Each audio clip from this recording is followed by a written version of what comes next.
Good afternoon all of you. आज मैं पथिक का 4th पद पढ़ूंगी। स्टार्ट करते हैं। निर्भय दृढ़ गंभीर भाव से गरज रहा सागर है, लहरों पर लहरों का आना सुंदर अति सुंदर है। कहो यहाँ से बढ़कर सुख क्या पा सकता है प्राणी, अनुभव करो हृदय से हे अनुराग भरी कल्याणी। सबसे पहले कठिन शब्दों के अर्थ। निर्भय, निर्भय का अर्थ होता है निडर, गंभीर का गहरा, अनुराग का अर्थ होता है प्रेम, कल्याणी का अर्थ होता है मंगलकारिणी। तो सबसे पहले इसका प्रसंग वो संदर्भ उपरोक्त है, प्रसंग बताऊंगी मैं। इसमें पथिक सागर के किनारे खड़ा हुआ, सामने सूर्योदय हो रहा है और वह इस शोभा पर मुग्ध है। वह अपनी प्रिया से प्रकृति के सुख का वर्णन करता हुआ कहता है। तो सबसे पहले पहली लाइन का, निर्भय दृढ़ गंभीर भाव से गरज रहा सागर। देख, कवि कहता है देखो सामने समुद्र निडर होकर दृढ़ता पूर्वक बड़े गंभीर भाव से गरज रहा है, अर्थात उसकी लहरें बहुत गहराई से निकल रही हैं और ऊपर की ओर ऐसे उठ रही हैं मानो उन्हें किसी का भय नहीं हो। लहरों पर लहरों का आना सुंदर अति सुंदर है। लहरों में एक लहर पर दूसरी लहर चली आ रही है। यह दृश्य बहुत बहुत सुंदर प्रतीत हो रहा है। कहो यहाँ से बढ़कर सुख क्या पा सकता है प्राणी। आगे पथिक अपनी प्रिया को संबोधित करते हुए कहता है, हे प्रेममयी मंगलमयी प्रिया, तुम इस सौंदर्य को अपने हृदय से अनुभव करो। सबसे आखिरी लाइन है चौथी, अनुभव करो हृदय से ही अनुराग भरी कल्याणी। तुम अपने हृदय से अनुभव करो और बताओ, इस संसार में इस सौंदर्य से बढ़कर कोई सुख है? नहीं, इस प्राकृतिक सौंदर्य का कोई मुकाबला नहीं है। तो इसमें सबसे पहले विशेष नंबर 1, संबोधन शैली के कारण यह काव्य सजीव बन पड़ा है। सेकंड, समुद्र में उमड़ती घुमड़ती लहरों का चित्रण अत्यंत सुंदर है, सजीव और मनोहारी बन पड़ा है। थर्ड, प्रश्न अलंकार का प्रयोग किया गया है। नेक्स्ट, संस्कृत निष्ठ शब्दावली कृतमय सहज प्रयोग हुआ है। अगला, सुंदर अति सुंदर की आवृत्ति मनमोहक है। अब अगला पद 5वां, जब गंभीरतम अर्धनिशा में जग को ढक लेता है, अंतरिक्ष की छत पर तारों को छिटका देता है, सस्मित बदन जगत का स्वामी मृदुगत से आता है, तट पर खड़ा गगन गंगा के मधुर गीत गाता है। तो पहले कठिन शब्दों के अर्थ। गंभीर यानी गहरा, तम माने अंधेरा, अर्धनिशा यानी आधी रात, जग यानी संसार, अंतरिक्ष यानी धरती और आकाश के बीच की खुली जगह, सस्मित यानी मुस्कुराता हुआ, बदन यानी मुख, जगत का स्वामी यानी संसार का पालने वाला अर्थात ईश्वर कह सकते हैं। तो इसमें जो संदर्भ है वो उपरोक्त है और इसमें प्रसंग, पथिक सागर के किनारे खड़ा है, सामने सूर्योदय हो रहा है और वह उस शोभा पर मनमुग्ध है। रात्रि के समय आकाश गंगा के सौंदर्य को उद्घाटित करता हुआ कहता है। फर्स्ट लाइन का, जब गंभीरतम अर्धनिशा में जगों को ढक लेता है। यहाँ कवि कहता है जब आधी रात हो जाती है, चारों ओर अंधेरा छा जाता है, सारा संसार उस अंधेरे से ढक जाता है, अंतरिक्ष की छत पर तारों को छिटका देता है, तब यह अंधेरा आकाश की छत पर जगमग करते हुए तारों को छिटका देता है, अर्थात आकाश में तारे सज जाते हैं।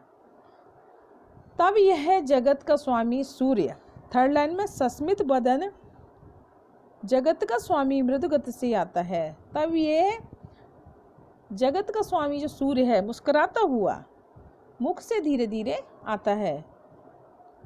तट पर खड़ा, लास्ट लाइन, तट पर खड़ा गगन गंगा के मधुर गीत गाता है और आकाश गंगा के किनारे खड़ा हो जाता है। वह आकाश गंगा के सौंदर्य को देखकर मनमोहक गीत गाता है। आशय यह है, इसका अर्थ दूसरे अर्थ शब्दों में, रात्रि में सूर्य छिप छिप कर आकाश गंगा के सौंदर्य का पान करता है। विशेष कवि का कल्पनाशील मन प्रकृति में प्रेम लीला देखकर आनंदित होता है। भाषा सेकंड, भाषा सुकोमल, सुमधुर और प्रभावपूर्ण है। नेक्स्ट अनुप्रास की छटा है, गगन गंगा गीत गाता। अब नेक्स्ट पद पढ़ेंगे 6 वाला। उससे ही विमुग्ध हो नभ में चंद्र बेहस देता है, वृक्ष विविध पत्तों पुष्पों से तन को सज लेता है, पक्षी हर्ष संभाल न सकते मुग्ध चहक उठते हैं, फूल सांस लेकर सुख की सानंद महक उठते हैं। कठिन शब्दों का अर्थ, विमुग्ध माने प्रसन्न होकर, नभ यानी आकाश, बिहस देना यानी हंस देना, पुष्पों यानी फूलों, तन यानी शरीर, हर्ष यानी प्रसन्नता, मुग्ध यानी प्रसन्न, सानंद यानी आनंद सहित। तो इसमें संदर्भ उपरोक्त है। प्रसंग, इसमें पथिक सागर के किनारे खड़ा है और सूर्योदय का आनंद ले रहा है, अर्थात उस पर मुग्ध हो रहा है। कवि प्रकृति में चल रही प्रेम लीला का आनंद को प्रकट करते हुए कहता है, पहली लाइन, उससे ही विमुग्ध हो नभ में चंद्र विहस देता है। कवि कहता है, रात के समय आकाश गंगा के जगमग सौंदर्य को देखकर आकाश में चंद्रमा प्रसन्न हो उठता है। सेकंड लाइन, वृक्ष विविध पत्तों पुष्पों से तन को सज लेता है, तब वह हंस लेता है। आशय यह है कि चंद्रमा का खिलना वह मानव प्रकृति की प्रेम लीला पर मुग्ध होता है। यहाँ की इस प्रेम लीला को देखकर विविध, अब सेकंड लाइन का अर्थ आएगा यहाँ से, इस प्रेम लीला को देखकर विविध जो पेड़ पौधे हैं, वृक्ष हैं, तरह तरह के पत्तों फूलों से अपने तन को सजा कर खड़े हो जाते हैं।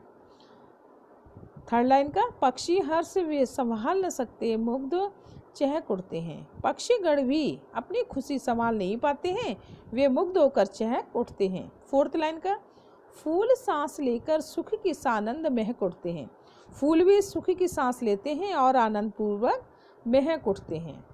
विशेष इसका है, कवि ने प्रकृति के व्यापार को प्रेम लीला के रूप में प्रस्तुत किया है, इससे काव्य में सजीवता आ गई है। अगला नेक्स्ट नंबर, कवि की कल्पना शक्ति मुग्धकारी है। अगला नंबर थर्ड, अनुप्रास की छटा है, वृक्ष विविध पत्तों पुष्पों, इसमें ही अनुप्रास के अलंकार की छटा दिखाई दे रही है। और नेक्स्ट नंबर, भाषा संस्कृत निष्ठ है, अभिव्यक्ति प्रभावपूर्ण, लयपूर्ण और छंदबद्ध है। तो अगला नेक्स्ट पढ़ेंगे 7वां पद, वन उपवन गिरे सानु कुंज में मेघ बरस पड़ते हैं, मेरा आत्म प्रलय होता है नयन नीर झड़ते हैं। पढ़ो, लहर तट तृण तरु गिरि नभ किरण जलद पर प्यारी, लिखी हुई है मधुर कहानी विश्व विमोहन हरि। अब इसके कठिन शब्दों के अर्थ, उपवन यानी बाग, गिरि यानी पहाड़, सानु यानी शहर, सतह, कुंज यानी वनस्पतियों का झुरमुट, आत्म प्रलय माने मन का फूट पड़ना, नयन यानी आँख, नीर का झरना यानी आंसू निकलना, तट यानी किनारा, तृण माने घास का तिनका, तरु यानी वृक्ष, नभ माने आकाश, जलद माने बादल, विश्व विमोहनहारी माने संसार को मुग्ध करने वाली। तो यहाँ संदर्भ उपरोक्त होगा और इसका प्रसंग होगा, यहाँ पथिक सागर के किनारे खड़ा हुआ है, सामने सूर्योदय का आनंद ले रहा है, उस पर मुग्ध हो रहा है। कवि प्रकृति की लीला को प्रेम लीला मानता है, इसी से रोमांचित होकर लिखता है। पहली पंक्ति, वन उपवन गिर सानु कुंज में मेघ बरसते हैं।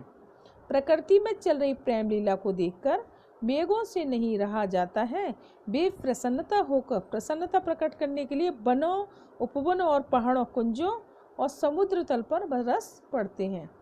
मेरा आत्म प्रलय होता है, नए नीर झड़ते हैं। स्वयं पथिक भी भाव विहल हो उठता है, उसके नेत्रों से अश्रुधारा झड़ने लगती है। पढ़ो, लहर तट तृण तरु गिर नभ किरण जलद पर प्यारी। आगे पथिक कहता है, हे प्रिय, प्रकृति में चारों ओर एक मधुर प्रेम कहानी चल रही है।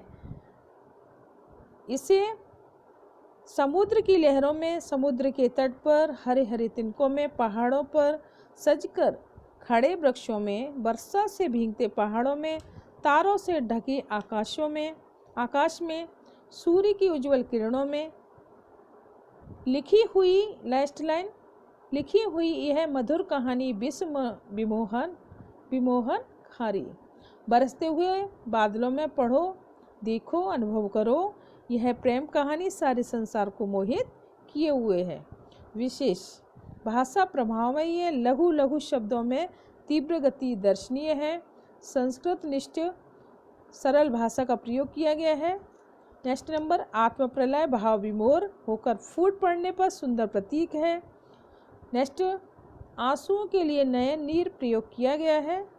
अनुप्रास की छठा की पंक्ति देखिए, वन उपवन नयन नीर तट तृण तरु गिर पर प्यारी विश्व विमोहन हारी। इसमें अनुप्रास अलंकार की छठा है।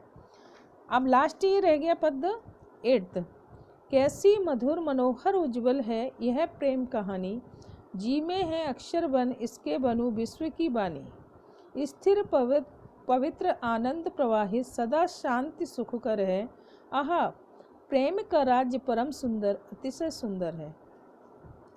कठिन शब्दों के अर्थ पहले, मनोहर यानी सुंदर, उज्जवल माने उजली, जी माने हृदय, बानी यानी वाणी, स्थिर माने ठहरा हुआ, आनंद प्रवाहित यानी आनंद में बहने वाली धारा, सुखकर माने सुखदाई, परम यानी अत्यधिक, अतिशय माने बहुत अधिक।